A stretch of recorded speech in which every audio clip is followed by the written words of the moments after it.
si on est bien juste, si on est propre, si on est éveillé, si on est concentré, ben on aura très peu de déchets.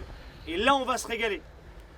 Par contre, on assume d'avoir un jeu ambitieux, donc il peut y avoir que par instant, ça peut grésiller un petit peu. On l'accepte et on reste ambitieux. On avait clairement priorisé 2 axes sur ces stages de préparation. Le premier, c'était notre défense collective. Et je crois qu'on a réellement franchi un cap important.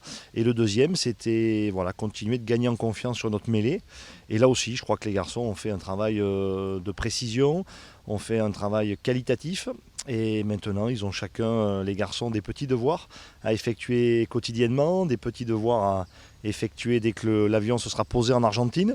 Mais je crois que là aussi, le fil rouge a été positif et qu'on est vraiment en train de gagner en compétences dans ce secteur.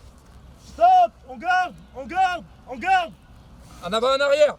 En avant, prêt, top! Allez, on recule maintenant. Stop! On recule ensemble! On avait présenté aux garçons qu'on travaillerait en groupe élargi jusqu'au dernier moment, qu'on voulait vraiment mobiliser ces 37 joueurs jusqu'au dernier instant, parce qu'on est intimement convaincu qu'on a besoin de tout le monde. Je sais que c'est difficile pour certains garçons de devoir jouer un rôle important dans un statut peut-être différent que celui qu'ils espéraient. Mais aujourd'hui, je tiens vraiment à féliciter l'ensemble du squad et l'ensemble des joueurs parce que ils ont rempli le rôle à la perfection. Et je crois que c'est ce qui renforce vraiment durablement ce groupe. Ce n'est pas les moments les plus agréables de notre carrière, mais encore une fois, ça a été extrêmement difficile cette saison. On se les construit pour que ce soit difficile parce qu'on avait un groupe très homogène et de grande qualité. Et encore une fois, je dois constater que momentanément, sur le groupe des 28 premiers partants, certains garçons qui ont le niveau d'y aller n'y figurent pas. C'est une aubaine pour nous, c'est une chance pour le groupe. Ça veut dire que ce groupe est fort. Ce groupe est fort de l'intérieur et est fort surtout avec ceux qui vont rester en métropole momentanément. Mais évidemment, c'est extrêmement difficile quand on doit départager des joueurs qui, dans notre esprit, sont à égalité sur énormément de domaines. Recharge, lève-toi, vite, vite! La suite, ça fait. Elle est bonne, lâche.